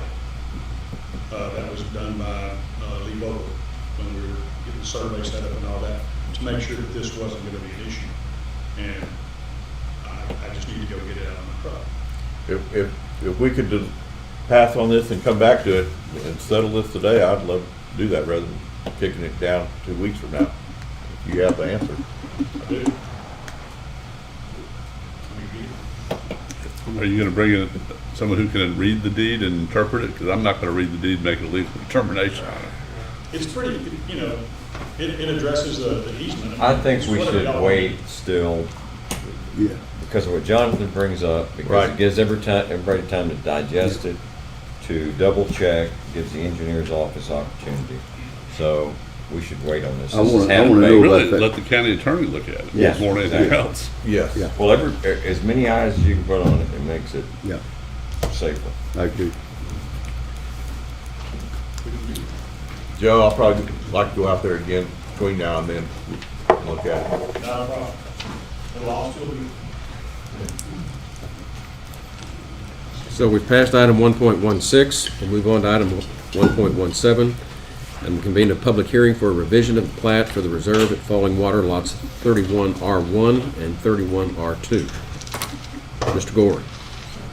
This is just a public hearing for the Okay. combining those two. Anyone want to address the court at this public hearing? This is on the reserve at Falling Water. There being no one, we will adjourn the public meeting and we'll move on to item 1.18, which is a public hearing for revision of plat for Post Oak Estates Lot 7 and Waterworks Lot. Public hearing, anyone want to address the court? Okay, there being none, we'll adjourn that. Move on to item 1.19. Consider, discuss, and take appropriate actions with the court to conditionally approve a revision to plat for Post Oak Estates Lot 7 and Waterworks Lot. Mr. Gore.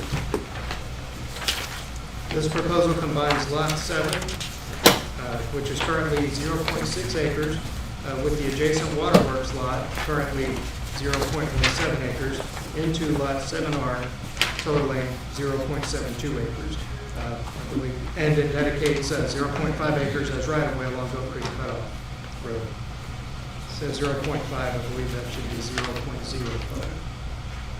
Road frontage will remain on Goat Creek Cutoff. It is in Kerrville's ETJ and must be approved by both entities. County engineer requests the court conditionally approve a revision of plat for Post Oak Estates, Lot 7, and Waterworks Lot, with the condition that the city of Kerrville approve and sign the plat. This is in volume 3, page 47, precinct 4. Is the Waterworks lot was not used That's correct. Currently, Aqua Texas provides water to the folks that were in that subdivision, and they have a well at another location. The current owner, or the previous owner, has owned the 2 lots, and I think even the previous owner before that also owned the 2 lots. I understand there's a well on that site that hasn't been utilized, and it's just owned by the same person. I don't know, but does Aqua Texas need to sign off? Since I presume that lot was on the plat was dedicated for them? It was, Or, it was actually dedicated somewhat different to the folks in that area, and then later Aqua Texas, I think, added this to another system. I believe their nearest well is on another location. They don't utilize this well. I think it may have been a private water system that up took over later. okay. I move for approval. Second. Got a motion and a second to approve conditionally approve the revision of plat for Post Oak Estates Lot 7 and the Waterworks lot. Any discussion? Those in favor, raise your hand. Unanimous, 5-0. Item 120, consider, discuss, and take appropriate action to accept 3 $10 anonymous gift card donations received by the Kerr County and place said gift cards in the possession of the Kerr County Human Resources Department to be used in countywide employee training events. We received some thank you cards containing gift cards personally just for doing our job, so we wish to put those into the bag for countywide distribution. Move for approval. Second. Got a motion and a second to approve placing gift cards with the Human Resources Department. Any discussion? Those in favor, raise your hand. Unanimous. Item 1.21, consider, discuss, and take appropriate action for the court to approve a final plat for Riverberg Wine Addition in Precinct 1. This proposed subdivision creates a single lot. Lot 1 will be 5.18 acres fronting on Highway 16. It is in Kerrville's ETJ, but the size of the tract exempts it from needing approval from the city of Kerrville. County engineer requests the board approve the final plat for Riverberg Wine Addition Precinct 1.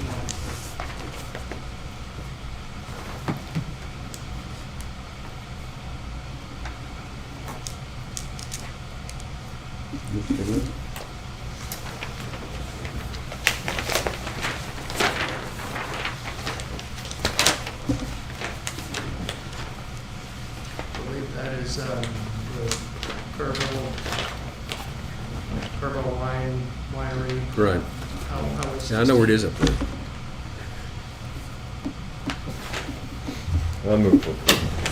Second. We have a motion and a second to approve the final plat for Riverberg Wine Addition. Any other discussion? Those in favor, raise your hand. Unanimous, 5-0. Item 1.22, consider, discuss, and take appropriate action for the court to set a public hearing for 10 a.m. on September the 12th, 2022, for a revision of plat for the Hartshorn Country Sites, Site Number 2. Mr. Vore. A small portion, 0.07 of site number 2, was previously conveyed to the adjacent property owner without revising the plat. This proposal corrects the error by revising the plat for part of site number 2 as it currently exists into site number 2R, which will total 2.08 acres. Road frontage will remain on Hartshorn Drive. It is in Kerrville's ETJ and must be approved by both entities. The county engineer requests the court set a public hearing for 10 a.m. on September 12, 2022 for a revision of plat for Hartshorn Country Sites, Site Number 2, Volume 1, page 69 in Precinct 1. Move for approval. Second. Second. We've got a motion and a second to approve setting the public hearing for the Hartshorn Country Sites, Site Number 2, for September 12 at 10 a.m. Any discussion? Do we plan to waive our authority on this one, or is there gonna be a right-of-way issue? They did not request it, they just, so we didn't ask them about it. Okay. Some TJ stuff. Okay. Seems that we could waive our authority on this one unless we Well- need to get right-of-way. Which, I'm okay with that, but, we've already. The public hearing, we still probably have to do the public hearing, and then What is the existing right of way there? it's 40 feet. We've had a couple of these come up in there. If we're getting right-of-way that's county, then we usually have to keep it. But if we're, They don't want to mess with it. but if there's no, We can set the public hearing, they can still make the request after the public hearing. This came in fairly recent, I'm not sure that the review has been completed. If we do set the public hearing and they still wish to make that request, no problem. okay. Okay. Okay, so those in favor, raise your hand. Set the public hearing. 5-0. Item 1.23 is information and discussion for potential subdivision referred to as Twin Creeks Estates in Precinct 2.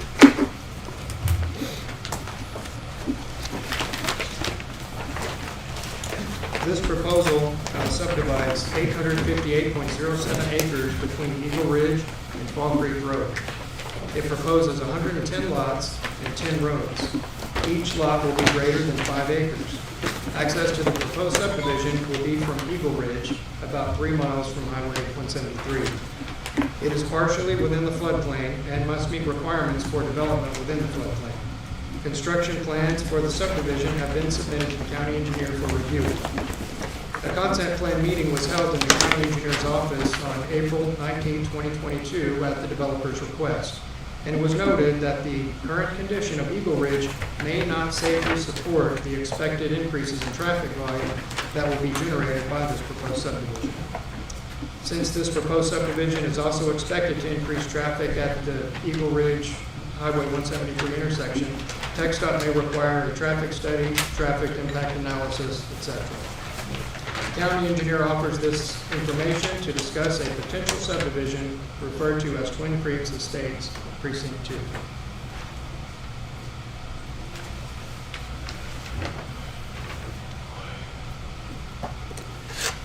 To my knowledge, it's the first one, at least recently, that has an extensive county road as its access as opposed to Farm to Market roadway.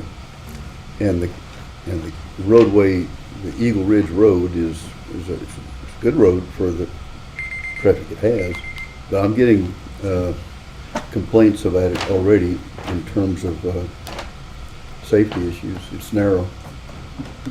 110 lots. How many lots are in Big Sky? It's a big subdivision, I know. But they. Oh, Great Sky out at, I'm sorry. Great Sky. Big Sky. It is close to, I think it's 80 About the something. same size. Yeah. Yeah. But I've noted their entryway onto Highway 173 is impressive. And to be able to handle that kind of traffic. And I drove Eagle Ridge and it's not. And even trying to expand Eagle Ridge is going to be very problematic with the terrain. That ranch also has an access off Fall Creek Road, is that right? I believe Jared with Wellborn Engineering and Surveying is here. There is no, okay, no, there is no. There was, but that's going to, apparently that's going to be closed. I think it's private. Oh, did that part not sell with the rest of the ranch? I don't know. I guess not. I wasn't familiar with what it looked like previously, but apparently that's the case.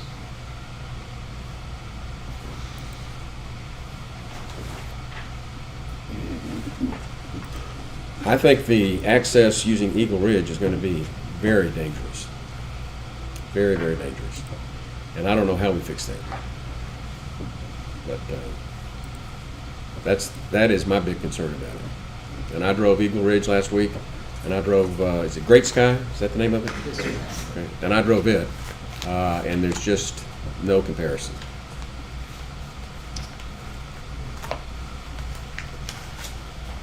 Is there, and I have not driven the roads, so I'm not real familiar with, I think I've driven it, but I'm not positive about that. Is there a possibility of the developer helping upgrade Eagle Ridge? I don't know. Yeah, maybe that's a question to Jared. It's going to be expensive for anybody. Yeah, it's, And the landowners along Eagle Ridge are not going to be particularly cooperative about it either. I can tell you that. Because I know them. You do too. That's certainly something that if the developer or his engineer requests a discussion about, we could have another concept plan meeting or something like that. But as you mentioned, and as the county engineer mentioned, there are some real concerns about that road in its current condition to support this big of a development. And not from the entrance necessarily, the designed entrance, but to the north, what am I going to know, be the south corner of the ranch where Eagle Ridge Road is. How far is that back to 173? 3 miles. 3 miles. But that's not even the entrance. The entrance is going to be back over here, the main entrance. Yes, sir. Which is, I believe that's the 3 old main miles. entrance to the ranch. Yeah. Yeah.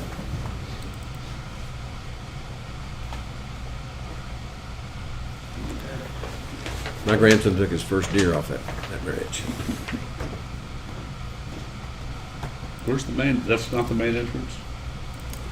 The main entrance now is off Fall Creek Road. no. On this place? Yes. No, it's, no. it's the old McDade Ranch, Eagle Ridge. No, Huh? no, it is not. It's not? No, it does not have access to Fall Creek Road, does it? It does not have the Fall Creek Road option. Okay. No, I didn't say it did. But I'm saying originally it was the McDade Ranch. I don't think so. It's Newhoff. Yes, Huh? it's the Newhoff Ranch. They adjoin, it's not the McDade Ranch. Well, that one's coming. So, where's the main entrance is off of what road? So- Eagle Ridge Road. Eagle Ridge. Yeah, So this is the Newhoff Ranch, yes, which is the one East of. east of McDade. yes. And so then the McDade Ranch coming too. They're working on it.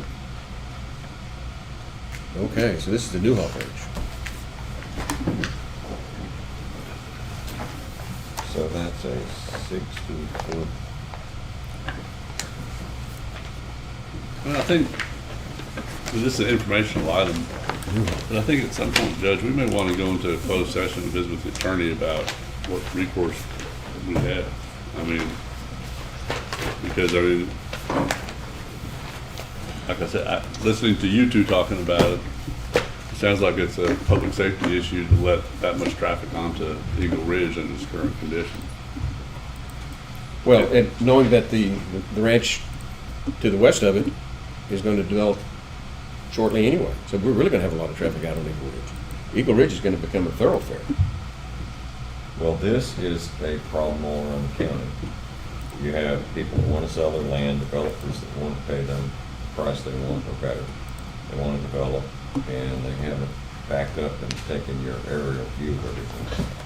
And you got one way in, one way out, narrow roads, blind curves, low water crossings, most of which, especially the out-of-town guys, have never had to take into consideration. And it just hits them like a brick wall. Don't really think about it when they purchase that lot, you know? They don't understand it coming in, what our conditions are. So, just like the water restrictions, a lot of them have never been in a place where they have water restrictions. So this is a big part of our growth problem. Just this, the infrastructure.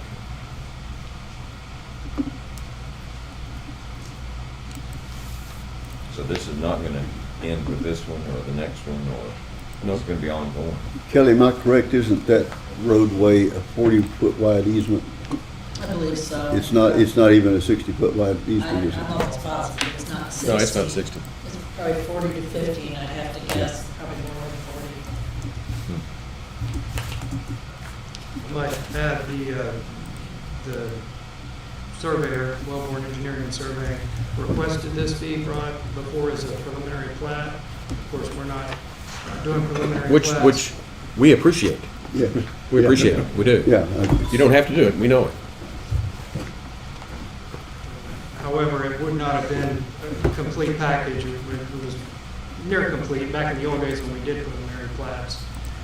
Not quite all the checklist items would have been on to be able to, but again, as an informational item, we wanted you to be aware of it. Will, you heard from, you mentioned Tech Stop and the access or the intersection at Highway 173. Right. Do we know what their position's gonna be? I did get an email from Marshall, the area engineer. He said, even though we're 3 miles away from this proposed development, the impact to that intersection would force the requirement for a traffic study. Depending on the results of that traffic impact analysis, depending on those results, a potential intersection improvement. So we could be looking at off-site improvements that the developer would be required to do for TxDOT. And of course, that doesn't even take into account the 3 miles of Eagle Ridge Road. And my recollection is that intersection is on an incline. It is. It's tricky.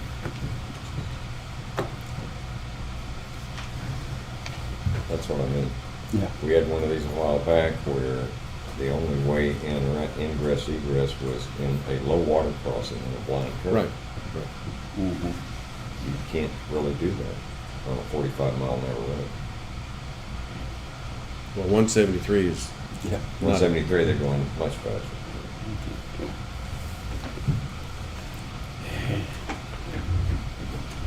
Any ideas? We're just talking.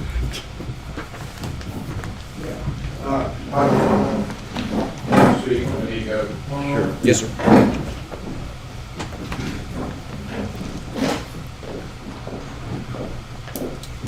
Thank you. My name's Earl Sullivan. I represent the developer. We are the developers of this property. Early on, we understand the growth. We deal with this everywhere we go. We understand there's always need to review. At the time of the acquisition purchase of the property, we reviewed your development regulations, everything in place. We understand the whole water concerns, access. It's no different here than it is anywhere where we work. A couple of things to address. As far as the DOT, we are looking at that. That was discussed in the concept meeting along with the condition of Eagle Ridge Road. DOT, we are moving in that direction to get a traffic study at that intersection through an independent, engineer. They provided that to DOT, and we'll go through that process. That's already in motion. As far as the condition of Eagle Ridge Road, I don't understand some of the comments as far as the danger involved and that kind of thing. I think there was one comment about being 40 feet wide. I think it's much wider than that, but again, that can be determined easy enough. We met up to this point. We tried to meet the conditions of your development regulations as you got in place. We moved forward with that. Made the acquisition. The design is probably 70+% complete on all the internal roads, meeting all your requirements for collector road, everything, lot size, everything that you require. So we're moving in that direction and have been for some time. We've met every condition that you have on record, on file. As far as the condition of Eagle Ridge Road, we monitored that. We monitored it from the very beginning. We videoed from the very beginning the conditions. We understand that the residents out there may have concerns because there's more traffic. But I don't know that I necessarily understand where, as we develop a piece of property, that we got to find a way to address our impact to that road. Sounds like there's another. I wasn't aware of another development. In that area. So that's gonna be the one just west of you. Yeah. You see the TMD brand? That was Tom McDay. Has it been submitted? Has there been a submittal? No. So But they're working on it. I drove out there last week. Yeah. They're working on that Fall Creek entrance. Yeah. The comments I've heard about actually the condition of the road, I think is fine. It's the width of the pavement.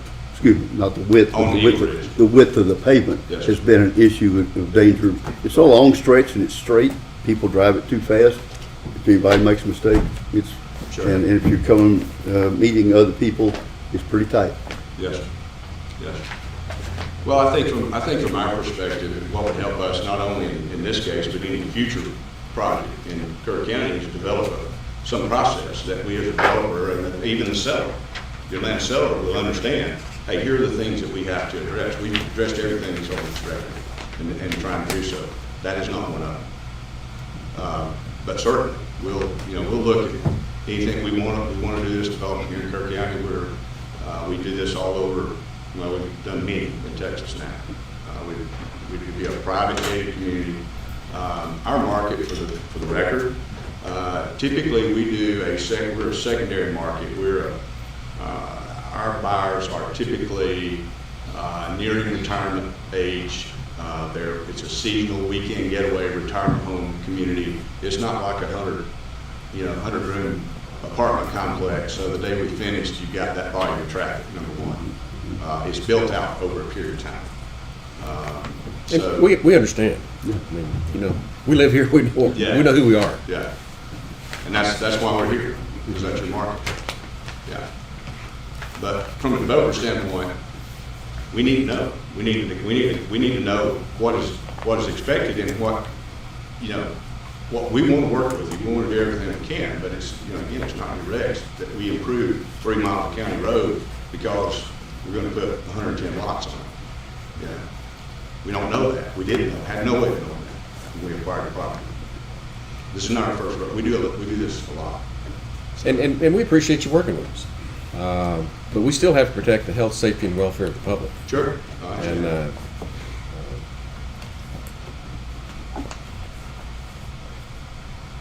any questions? anything else? Let's keep talking. Okay. How do we move forward? I mean, we're moving ahead. We want to build a project. So time is important to us. Well, we're going to have to talk to our lawyers. Okay. And see what the options are here. And So do I communicate through the engineer's office? How's my line of communication? that's fine. Yeah, they're good. Engineer. Okay.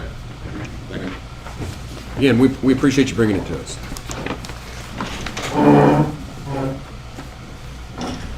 Okay.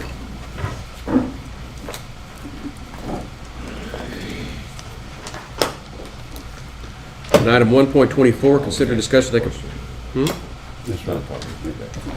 1.24, consider discussion take appropriate action to set a public hearing for September 26, 2022 at 10 a.m. for a proposed cancellation of Tract 7, which is 52.82 acres of the Theodore and Dorothea Ayler Estate Subdivision. Attached is a letter from Local Land Surveying requesting the board cancel Tract 7, which is 52.82 acres, out of the Theodore and Dorothea Ayler Estate Subdivision, Volume 4, page 27. Their client, Texas Apache Trace, LLC, have purchased Tract 7 and wish to add it to their proposed development. Apache Trace, which is a 500-acre, 80-lot residential subdivision off of FN 479, adjacent to the said tract. County engineer recommends that the court set a public hearing for September 26, 2022 at 10 a.m. for a proposed cancellation of Tract 7, 52.82 acres of the Theodore and Dorothea Ayler Estate Subdivision, which is volume 4, page 27 in precinct 2. Okay. Run over the dimensions again. How big is this tract? This is 52, a little over 52 acres, and it would be a partial cancellation of the subdivision, canceling only this one lot out of the whole subdivision. Okay. And then the existing Apache Trace is how big and how many lots? 500 acres, 80 lots. And it's off Harper Road, right? No, 479. 479, okay. Yeah. 479. Right at the Kimball County line. Okay. Apache Trace is the next item that will include this. So we're really setting the public hearing here. Right. And I move for approval. Second. We've got a motion and a second to approve setting a public hearing for Track 7 of the Theodore and Dorothea Ayler Estate Subdivision. Any discussion? Those in favor, raise your hand. Very good. Unanimous. 1.25, information and discussion for a potential subdivision referred to as Apache Trace. This is the last one. Let's see, this proposal subdivides 503.83 acres off of FM 479 and Precinct 4 into 80 or so residential lots ranging from 5.02 acres to 14.94 acres, and one 0.68 acre lot to be dedicated to the county, possibly as a maintenance yard. Access to the proposed subdivision will be from FM 479, and there are 4 proposed roads totaling approximately 16,850 feet or 3.2 miles. A concept plan meeting was held in the county engineer's office on March 22nd, 2022, again at the developer's request. The developer has indicated they will request county maintenance once complete. TxDOT's signature will be required in the final plat, and they may also require a traffic study. The county engineer offers this item to the board for information and discussion in Precinct 4. I'm also going to add, they also requested a preliminary plat. Of course, we're bringing it in as an information. And we emphasize this is a voluntary process, and we appreciate you coming.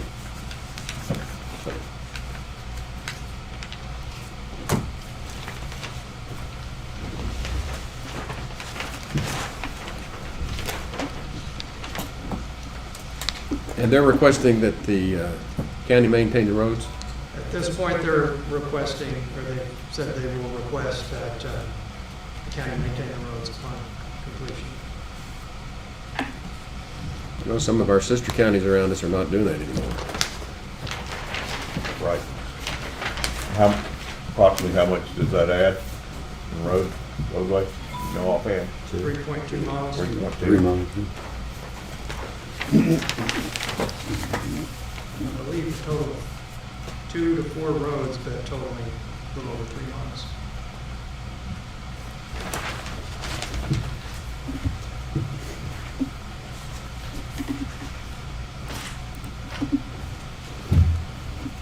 Any questions? I mean, it looks like it meets our rules. Yeah. Right.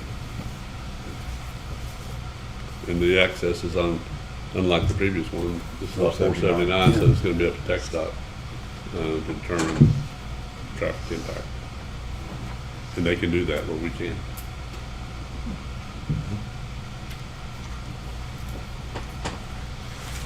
Okay. Anything else?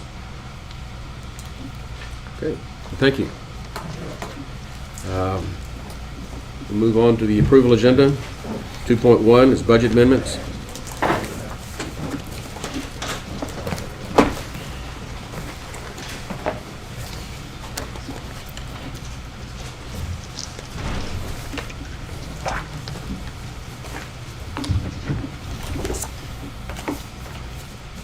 You have 7 budget amendments before you for consideration today. The first one is the GASB 87 implementation, and this is a requirement of the governmental auditing standards. And it's just rearranging expenses that we currently have. That is the largest one on here. We are moving money to cover the overtime at the jail, but we're moving that from jailer salaries.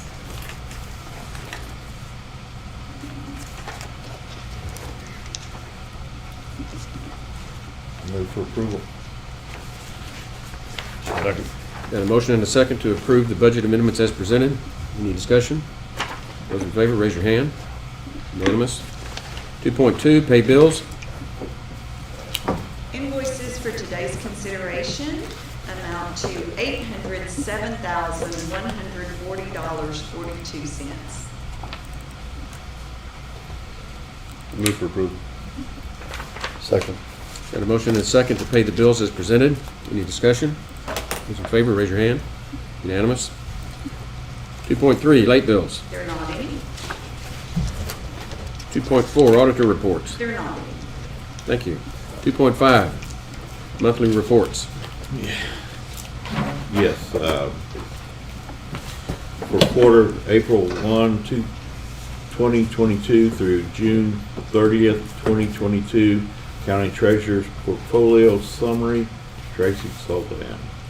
For July 2022, County Clerk, Jackie J.D. Dowdy, District Clerk, Don Lance, County Treasurer's Payroll Report, Tracy Sullivan, Constables, Precinct 1, Tommy Rodriguez, Precinct 2, Kyle Snyder, Precinct 3, Paul Gonzalez, Precinct 4, Brad Ryder, Justice of the Peace, Precinct 1, Mitzi French, Precinct 2, J.R. Horn, Precinct 3, Kathy Mitchell, Precinct 4, Bill Ragsdale, Environmental Health, OSFF, Director Ashley Batters, and Animal Control Services, Director Reagan Gibbons. I move for approval. Second. Got a motion and a second to approve the monthly reports as presented. Any discussion? Those in favor, raise your right hand. 2.6, court orders. We have the court orders from our July 25th meeting, 39425 through 39447, and our special meeting on August 1st, orders 39448 through 39453. They all look to be in order. Move for approval. Second. Motion and second to approve the court orders as presented. Any discussion? Those in favor, raise your hand. Moving on, information agenda 3.1, status reports from department heads. 3.2, status reports from elected officials. Judge, Commissioners, I know it's been a long morning. I'll make this real brief. Kind of want to pick up where Ms. Hall was talking on this border crisis resolution. Just give you all a quick update on KCSO's stance on it. I met with Commissioner Harris last week. We kind of had a good meeting with Captain Waldrop. We've been working on this for like over 6 months. After I visited with Commissioner Harris, I visited with Ms. Hall, kind of told her our approach on it, what I'd like to happen. So I just want to share that with y'all. This, I know we have a lot of resolutions I refer to as feel-good resolutions. I feel, I'll be honest, our approach on this is for funding. Kind of want to catch you what I agreed to do with Ms. Hall was to go down and visit with the Kenny County Attorney. He's kind of was, my understanding, one of the first ones to do one of these resolutions. I'll be happy to go visit with him, but what we found, we've been visiting with state and federal elected officials and officers for over 6 months. The funding's done a year in advance, okay, so we're going to try to get in on that window. It's not quite here for next year. The funding starts small, you get more funding in year 2, year 3. The issue I think we're going to have here with the state funding is, I think with this incidents with schools, my understanding, a lot of funding, which I totally agree is going to go in that direction, so I don't know what's going to be there. But we'll take the lead on this and we'll report back to you. I'm going to try to set up a meeting, go visit with them, see where it is, but it's got to be strategically done, in a timely manner as the windows open for this funding. I mean, that's our view. That's why we're doing it. We are keeping stats. We keep every manpower up to every hour. Do I expect to be reimbursed? No, I don't. But we will need these stats moving forward when we apply for some grants to see what we can get to. But we're definitely on it. Appreciate you, Mr. Pace, y'all putting it in. We're on top of it. We'll continue to keep you updated on it after I meet with that county attorney. And just FYI, if you want to go to Kenny County, Judge Shahan is a classmate of mine. We've known each other for way too many years. Can you take us to lunch when we're done? Yeah. Totally. Yeah. Any other elected officials? 3.3, status reports from liaison commissioners. Anything? I don't have anything. Okay. Holly? No. Okay. Then executive session. Do we have anything in executive session today? I want to ask you to revisit item 111. There's a personnel matter related to the publication of the notice of the public hearing for the budget. So recall 111? Yes, please. Okay. Item 111 is consider, discuss, and take appropriate action to set a public hearing on the proposed Kerr County budget for FY 22-23 at 9:45 a.m. on August the 22nd. In executive session, please. Pardon? In executive. In executive session? We'll handle that in executive session. Is there anything else we have for? Okay, so the court will, we will recess for about 5 minutes and reconvene in executive session.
Court's back in session. It's 12 o'clock. We're coming out of executive session. Is there any action items following executive session?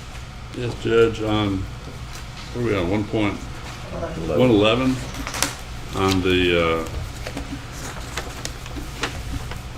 notice on publishing elected official salaries, to correct a error in the calculation of the county attorney's salary. To me, the proposed salary should be $130,579. State supplement remains at $52,007, and then the longevity remains at $480,000. $480, not $480, I'm sorry. Yeah, Good save. Nice save. Heard every penny of it. And for the record, that includes a portion of that salary amount is State.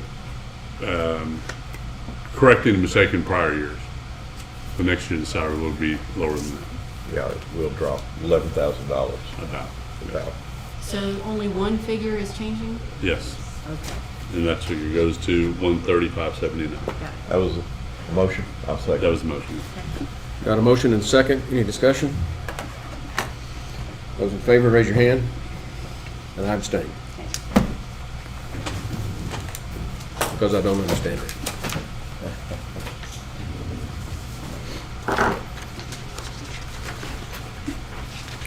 Okay, anything else? We're adjourned.